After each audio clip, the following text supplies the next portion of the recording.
Imagina a sala do Carlo Ancelotti agora. Um imenso quadro tático, tipo dezenas de relatórios de GPS espalhados pela mesa. E uma pergunta gigantesca dominando o ambiente, né? O que fazer com um gênio de 34 anos cujo corpo já não responde como antes? Exato. Bem-vindos ao nosso Deep Dive de hoje. Eu sou a sua apresentadora e estou aqui com o nosso especialista tático. Olá para todo mundo.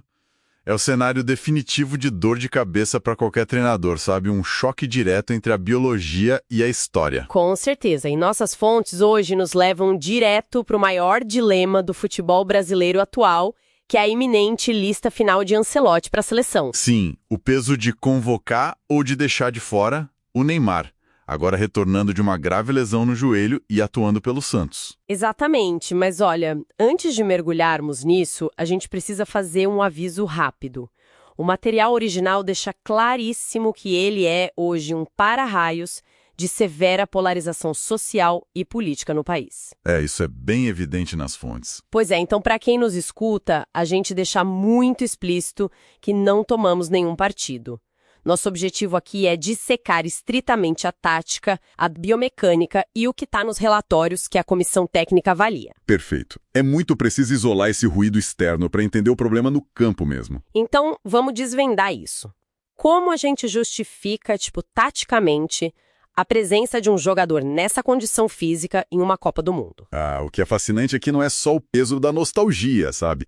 É o cálculo frio do impacto psicológico. Estamos falando do maior artilheiro da história da seleção. Sim, com 79 gols, não é pouca coisa. Exato. E muito além dos números. A presença dele ativa um fator medo.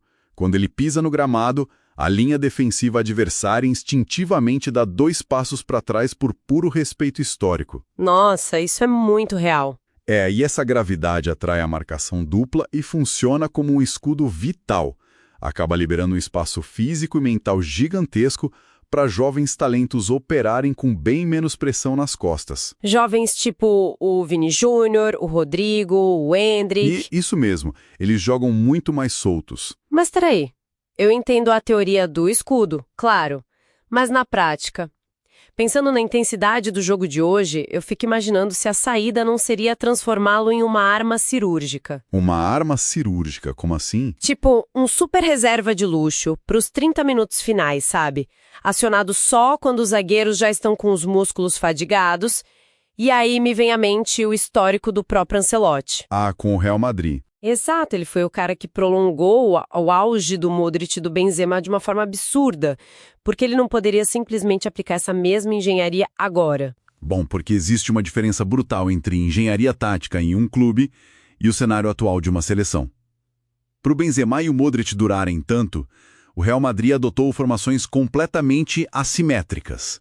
E o que isso significa na prática? Significa que jogadores como o Valverde precisavam literalmente correr por 2. Eles tinham que cobrir os buracos que os veteranos deixavam na recomposição defensiva. Entendi. O problema é tentar aplicar essa camuflagem a um jogador de 34 anos que passou por uma reconstrução de ligamento cruzado e menisco. É outra realidade física. Nossa, sim. E ainda tem o agravante do ambiente competitivo atual dele. Jogar no Santos hoje exige um ritmo completamente diferente de quem atua na Champions League, certo? Sem dúvida nenhuma. O ritmo do futebol europeu exige que o time inteiro inicie a pressão em questão de 3 a 4 segundos após perder a bola. E no Brasil não é bem assim, né? Não, o futebol brasileiro atual, por características de espaçamento, é muito mais cadenciado. Permite frações de segundo a mais para pensar, o que cria vícios de posicionamento. Faz sentido. Quando a gente soma esse descompasso à limitação biomecânica, afinal um joelho reconstruído nessa idade perde justamente a potência elástica de frenagem, o sistema todo desmorona. Perde aquela explosão de mudança de direção que a marcação alta exige. Exatamente. E se apenas um jogador flutua e não dá o primeiro combate, a pressão por zona falha inteira. E isso acaba sobrecarregando todos os outros. E aí é onde a coisa fica realmente interessante, sabe? Porque tentar esconder essa limitação na tática pode ter um custo interno devastador. Com certeza. O grupo sente muito isso. Sim, se o time precisa correr a mais para compensar, não corremos o risco de um retrocesso instantâneo para aquela famosa Neymar dependência, Digo, o Vini Júnior está exatamente no ponto da carreira em que precisa ser a referência absoluta. O líder incontestável, sem dúvida. Exato. E tem um fator mérito também, né? Não seria uma injustiça tremenda com quem absorveu o impacto físico das eliminatórias, desgastando-se em jogos duríssimos pelo continente, acabar perdendo a vaga na hora decisiva. Olha, aí tocamos na ferida agora. Pedir para pontas jovens fazerem o trabalho sujo de marcação o tempo todo para compensar um astro pode gerar rupturas invisíveis no vestiário de um torneio tão curto. É um risco muito alto para uma Copa do Mundo. E se conectarmos isso ao cenário maior? A decisão que está na mesa do Ancelotti transcende a simples escolha de nomes.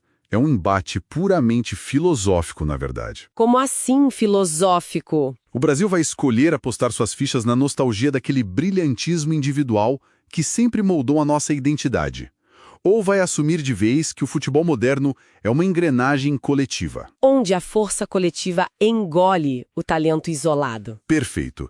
É exatamente esse o dilema. Então, o que tudo isso significa? Significa que essa convocação é, na verdade, um manifesto sobre a direção que o esporte está tomando.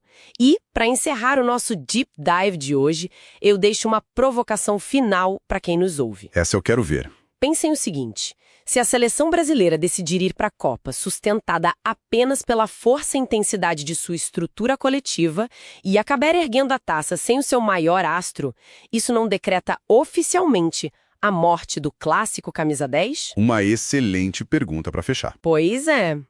Porque hoje a marcação por zona implacável transformou armadores que não marcam em anomalias estatísticas que as equipes não podem mais sustentar.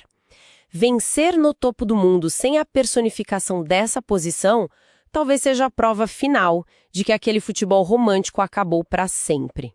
Fica a reflexão para nossa audiência.